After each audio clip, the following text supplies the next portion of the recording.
Boa noite, pessoal.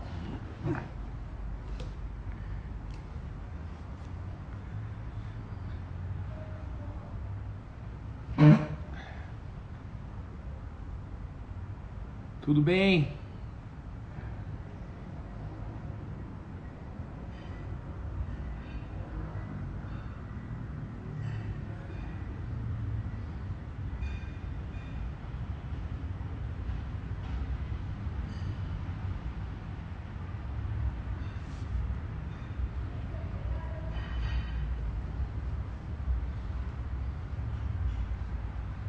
Boa noite, Rômulo. Prazer aí estar com você. Tudo bem aí? De onde você fala? Onde você está, na verdade? Bom, hoje nós vamos falar um pouquinho sobre o parâmetro para a declaração de inconstitucionalidade. É um tema muito importante, porque para declarar inconstitucionalidade você precisa identificar qual trecho da Constituição ou qual parte da Constituição há como parâmetro. É o famoso bloco de constitucionalidade. Mas por que é importante vocês saberem sobre isso?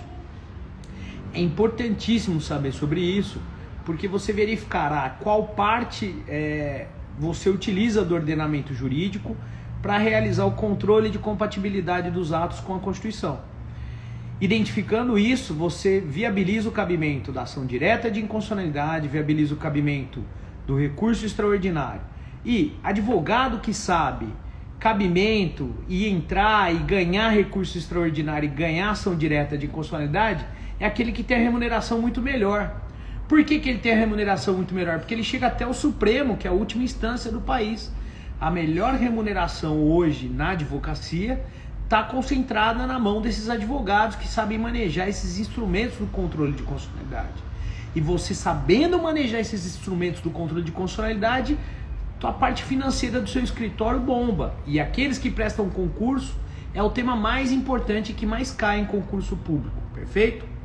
Ótimo. Então, assim, nós definimos já a importância do resultado prático da nossa conversa de hoje. E também eu vou falar um pouquinho sobre controle de convencionalidade. Controle de convencionalidade também vai ser muito importante, porque aí você vai diferenciá-lo do controle de constitucionalidade e ter elementos técnicos suficientes para identificar quando ocorre um, quando ocorre o outro. Vamos chamando a turma aí com o aviãozinho aqui do Instagram para ouvir esse tema que é muito interessante. Eu vou tratar de coisas aqui que tem pouquíssimos livros, especificamente tem no meu livro de mandado de injunção. Ótimo. E aí quem quiser pode tirar um print aqui da tela e me marcar no Instagram e postar aí, ou no feed, ou postar no Stories. Vai ser um prazer aí vocês me marcarem e eu vou replicar todo mundo que fizer o print aí da nossa conversa de hoje. Perfeito? Ótimo. Então, hoje eu dividi a nossa conversa em, na prática, duas grandes partes, e dentro dessas duas grandes partes nós temos outras partes. Então eu vou começar definindo o conceito e a abrangência do bloco de constitucionalidade, e dentro desse grande tópico de bloco de constitucionalidade eu vou puxar um subtópico.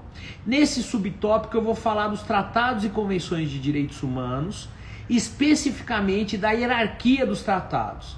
Então um subtópico será a parte da hierarquia dos tratados e convenções internacionais que não tem o status previsto no 5º parágrafo 3º da Constituição, e depois eu falo dos que têm o status do 5º parágrafo 3º.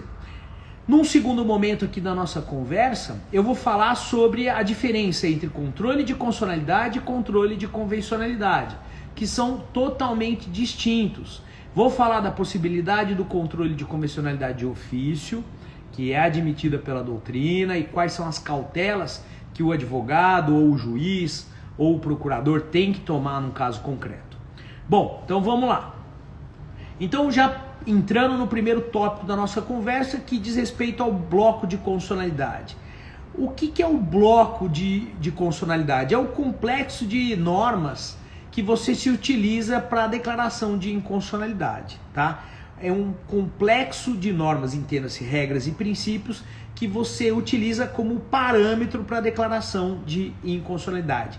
Que parte da Constituição você utiliza para declarar inconstitucionalidade? Já antecipadamente nós podemos pensar que o preâmbulo não está dentro do bloco de constitucionalidade. O Supremo já decidiu, numa ação direta de inconstitucionalidade por omissão do Acre, que o preâmbulo não tem força normativa. E aí passou meu filho aqui atrás, ele falou que ia dar uma passeada por aqui, ele prometeu, né? E cumpriu. E o preâmbulo, ele não tem força normativa e, portanto, ele não faz parte do bloco de constitucionalidade. Ele é um mero elemento de interpretação da Constituição, perfeito? Então temos o bloco de constitucionalidade como conjunto de normas que formalmente estão no texto da Constituição e são utilizados para a declaração de inconstitucionalidade, utilizados como parâmetro, perfeito? Já verificamos, inclusive, que o preâmbulo não tem força normativa. Isso foi decidido pelo Supremo Tribunal Federal na ADIM por omissão 2076 do Acre.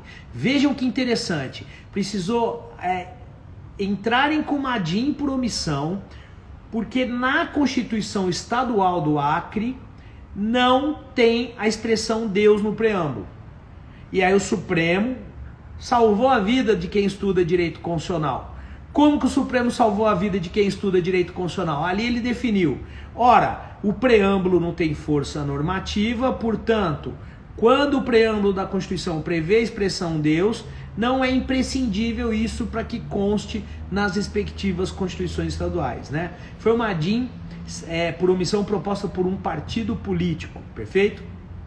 Para quem gosta de anotar, ADIM 2076 do Acre, perfeito. E as normas constitucionais originárias, feitas pelo poder constituinte originário, que inauguram uma nova Constituição. Mas, quando se faz uma nova Constituição, não há limite. Então, não há parâmetro contra a atividade do poder constituinte originário. Ou seja, o poder constituinte originário pode tudo, ele é autônomo, ilimitado, soberano. Não há limite jurídico ao poder constituinte originário. Ele pode prever o socialismo, o poder constituinte originário pode prever que cada um que está assistindo essa live tem direito a uma cobertura na praia, 200 mil reais por mês, e não precisa até receber a sogra em casa. Eu faço questão de receber a minha, ela está hospedada aqui em casa inclusive. Mas o poder constituinte originário pode tudo. Ele pode até mudar qualquer tipo de norma.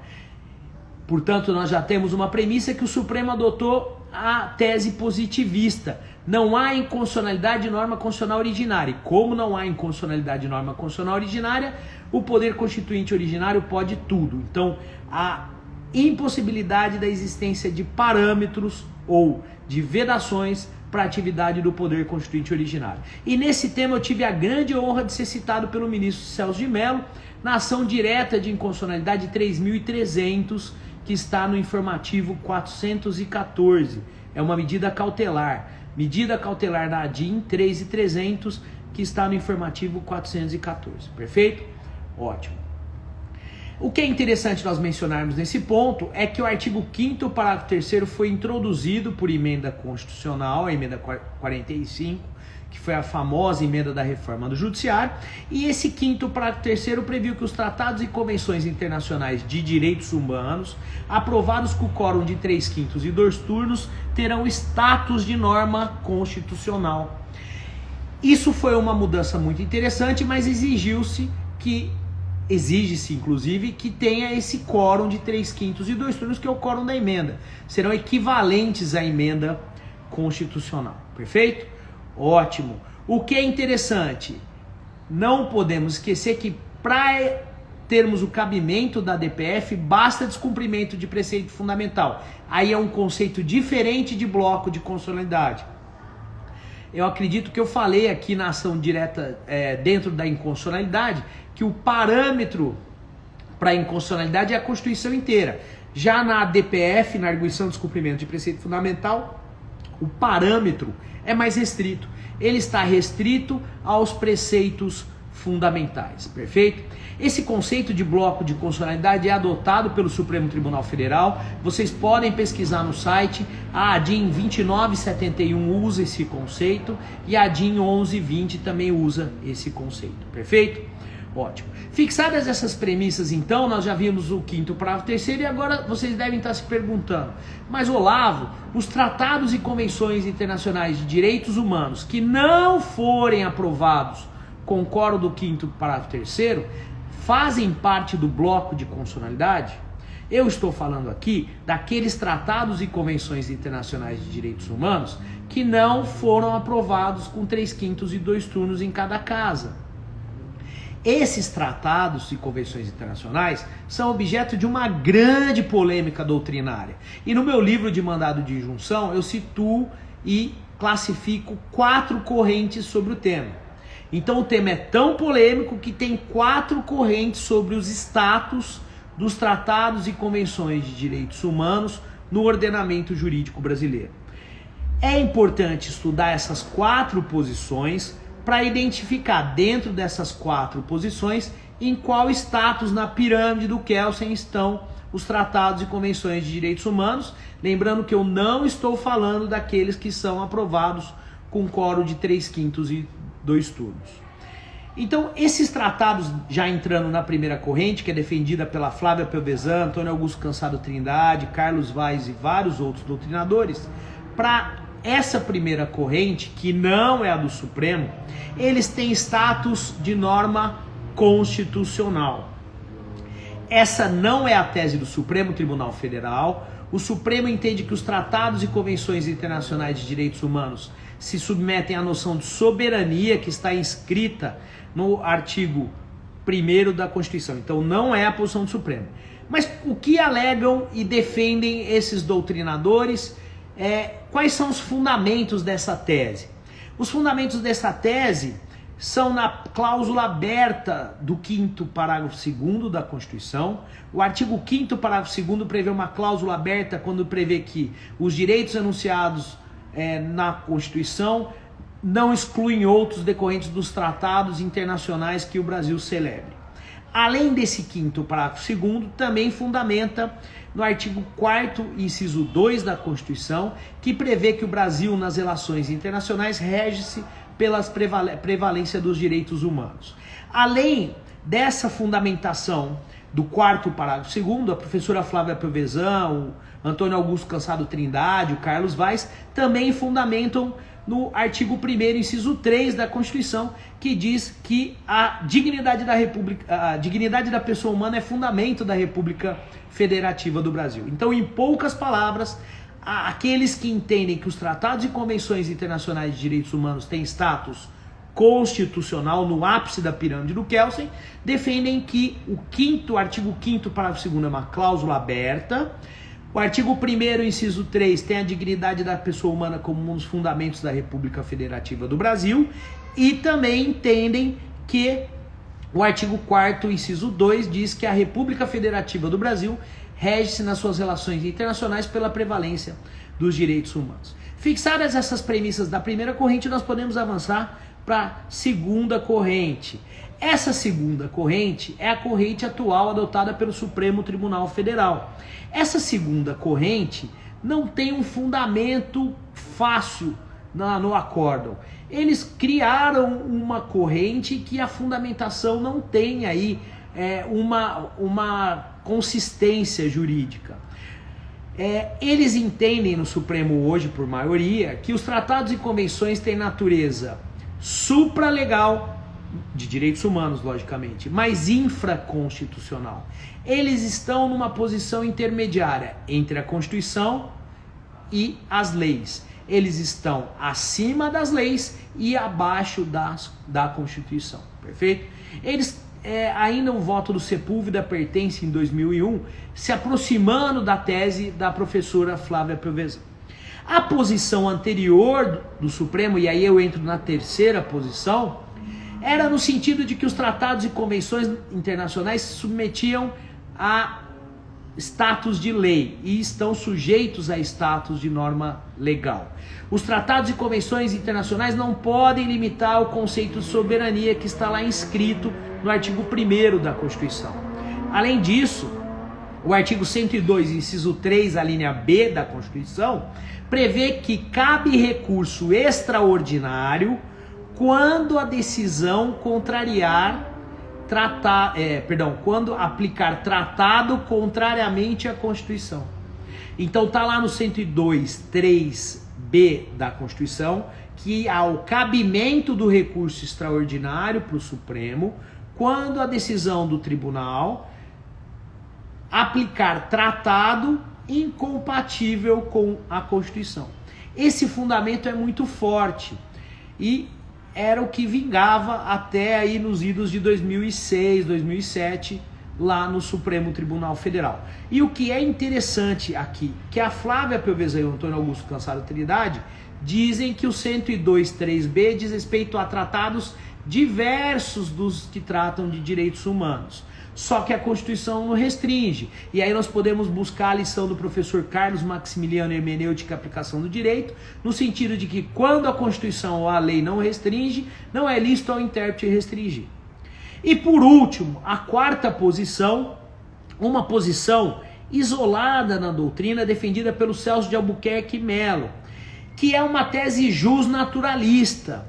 Ele é defensor da prevalência dos direitos naturais até sobre os direitos positivados. Essa tese justnaturalista do grande internacionalista Celso de Albuquerque Melo, não é o ministro Celso de Mello do Supremo, defende que os tratados e convenções internacionais de direitos humanos têm status supraconstitucional, estão acima do direito positivo, tá? Mas é uma posição totalmente minoritária. Lembrando que a posição, então, do Supremo Tribunal Federal hoje é no sentido que os tratados e convenções internacionais de direitos humanos que não forem aprovados com o status do artigo 5º, parágrafo 3º da Constituição, têm status de norma infraconstitucional, mas supralegal. Portanto, diante de todas essas considerações sobre a corrente adotada pelo Supremo, nós já excluímos esses tratados de direitos humanos do artigo 5º, que acolhem direitos humanos, mas que não tem o quórum do artigo 5º, parágrafo 3º, do conceito de bloco de constitucionalidade. Então só estão dentro do bloco de constitucionalidade aqueles tratados de direitos humanos aprovados com quórum de 5º, parágrafo 3º, que tem força ou status de emenda constitucional. Já os demais tratados de direitos humanos, ou seja, sem o quórum do artigo 5º, parágrafo 3º, sem o quórum de 3/5 e 2 turnos, não estão aí dentro do conceito de bloco de constitucionalidade. Estou à disposição, se vocês tiverem perguntas aí, temos ilustres presenças, vários amigos, professora Paula Forgione da USP, professor Ricardo Saeg da PUC, a Bruna lá da graduação da UNAEP, professor Francisco Braga, que nós vamos fazer uma live, meu amigo Gustavo Pasquale Parisi, meu amigo Marcos César, conselheiro da OAB lá seccional de Goiás, brilhante advogado em Goiânia, o João Pedro Silvestrini, que é professor, um grande abraço, Livraria Mizuno Leitão em Ribeirão Preto, a melhor livraria, o Davi Isaac, que é professor da UNAEP, advogado lá do Brasil Salomão, um abraço Davi, o Paulo Sérgio Jorge, que é juiz em Franca, um grande amigo, Dr. Fábio Pittini, brilhante advogado, grande Clodoaldo Moreira, Guilherme Leone, o Genival Torres, defensor, meu amigo Madias, a Vanessa, sempre presente, o Marco Silva, meu grande amigo, o Zé Augusto, um grande amigo também, o juiz Carlos Eduardo Montes, me orientando no doutorado, que foi orientado por mim também no doutorado, um grande abraço aí para todos vocês. E aí eu peço para vocês, Rivelino Antunes Carneiro também, Henrique Bife, um abraço, o DJ Evandro Bianco, que também foi meu professor de squash, um abraço. Gente, tirem print e me marquem aí nos stories pra gente dar uma movimentada nessa live aí, e vai ser uma honra aí interagir com todos vocês para perguntas, comentários e também sugestões, perfeito? Boa noite, Eliana, um abraço. O André Hernandes também, que foi brilhante advogado, foi meu aluno na graduação. Então, evoluindo um pouquinho, vocês devem estar se perguntando, Olavo, Então você delimitou que os tratados e convenções de direitos humanos aprovados com quórum de 3/5 e 2 turnos fazem parte do conceito de bloco de constitucionalidade. Agora, aqueles tratados e convenções internacionais de direitos humanos que não forem aprovados com quórum de 3/5 e 2 turnos, não é a posição do Supremo, tá? Um abraço, meu amigo professor Luiz Delore, que tem um livro maravilhoso de controle de constitucionalidade, que é indicado lá na minha disciplina no mestrado e doutorado da UNAERP. Um grande abraço, Delore. Vamos marcar uma live em breve aí, é um prazer, eu gosto muito das suas lives. Agora, o que é interessante e é tratado em poucos livros é que, Olavo, como ficam aqueles tratados e convenções internacionais de direitos humanos anteriores à emenda 45, porque eles não foram aprovados com status de com quórum de 3/5 e 2 turnos. Houve a recepção formal desses tratados ou não? Vejam que interessante. A Constituição surge e ela recepciona formalmente aqueles atos normativos que com ela são compatíveis e que o determinado quórum não era exigido anteriormente. Isso é a famosa recepção formal. O que é interessante, o Código Tributário Nacional não é lei complementar, mas ele foi recepcionado com status de lei complementar. O Código Penal é decreto-lei e o Código Penal deveria ser lei, mas ele foi recepcionado com status de lei. E essa emenda 45, quando cria esse quórum do 5º para o 3º, recepciona ou não? O professor André Ramos Tavares, num livro sobre reforma do judiciário, tem uma posição muito interessante que é a que nós adotamos. A partir do momento que a Constituição empregou a expressão forem, ela diz que no futuro os tratados aprovados com esse quórum terão status.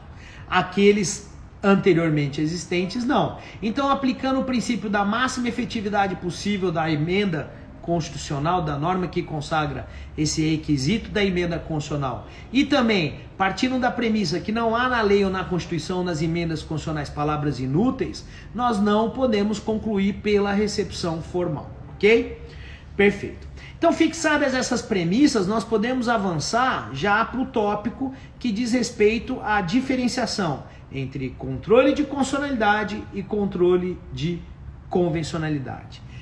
Primeira diferença que acho que é a mais importante, né? E que decorrem as outras, e só uma eu vou tratar na prática.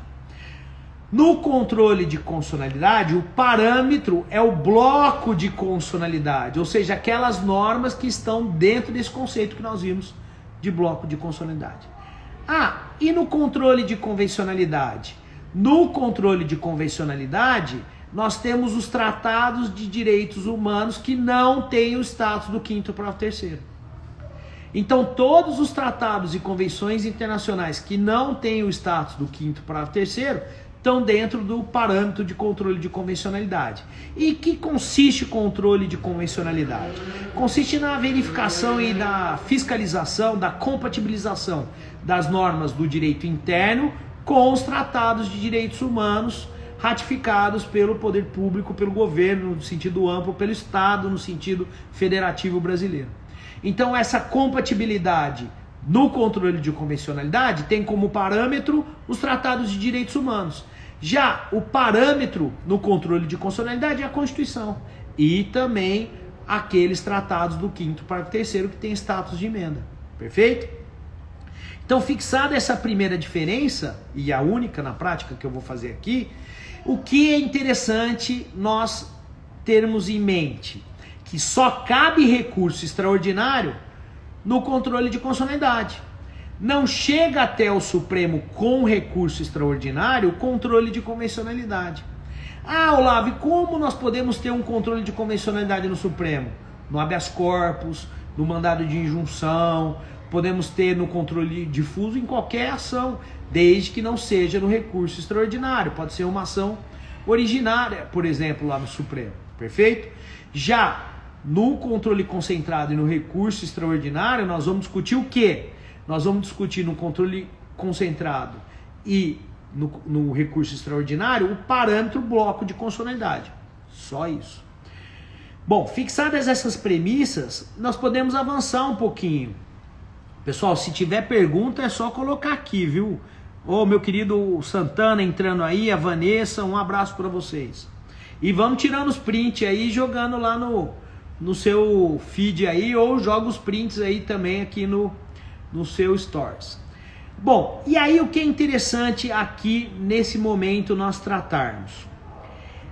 O controle de convencionalidade também pode ser realizado de ofício pelo juiz, porque é uma matéria de ordem pública. Ocorre que o CPC de 2015 consagrou o princípio da vedação das decisões surpresa. Esse princípio da vedação das decisões surpresa exige que toda e qualquer matéria que o juiz for decidir de ofício tenha possibilidade das partes se manifestarem previamente. Na prática, ele reafirma o princípio do contraditório e da ampla defesa. Ou seja, o juiz só pode decidir de ofício sobre aquele assunto que as partes se manifestaram. Então, esse requisito é imprescindível, seja no controle de convencionalidade de ofício que pode ser realizado, seja no controle de constitucionalidade de ofício. Isso é muito importante porque a violação desse princípio da vedação das decisões surpresas gera nulidade da decisão. E aí você perde tempo e dinheiro.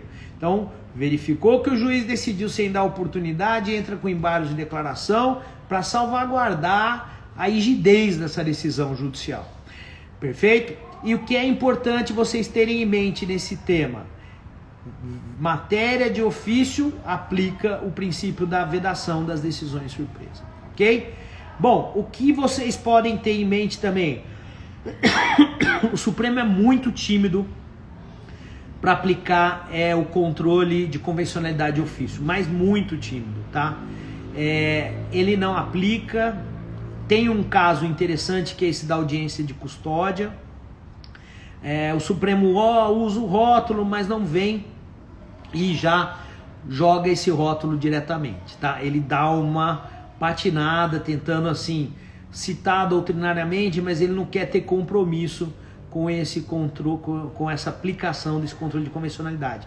E não se esqueçam, não cabe recurso extraordinário nem ação direta de inconstitucionalidade quando o parâmetro é o bloco de, são os tratados de direitos humanos não aprovados com o quórum do artigo 5º parágrafo 3º, perfeito? Bom, essas são as considerações para a live de hoje. Não se esqueçam que nós teremos outras lives semana que vem. Vocês têm comentário, que se gostou faz joinha, querem que eu repita algum tema aqui, todo mundo entendeu? Não se esqueçam de tirar o print aí me marcando. O pessoal tá mandando coraçãozinho aí, obrigado pelos coraçõezinhos que vieram aí no decorrer da live. Obrigado, Zé Augusto, um grande abraço aí. Obrigado, Marcão, um grande abraço. E tô à disposição, André, valeu, Henrique, Bife, um abraço. Então fiquem à vontade para formular perguntas. Matheus Ananias, um abraço, meu sobrinho querido aí, estudante do primeiro ano de Direito, já assistindo live aqui. Esse moço é brilhante, tem um futuro mais do que brilhante. Então, eu que agradeço, Zé. Fica com Deus aí, viu? Valeu aí. Gente, então, se não tiverem perguntas, vamos encerrar hoje. Bom final de semana, boa sexta. Semana que vem tem mais.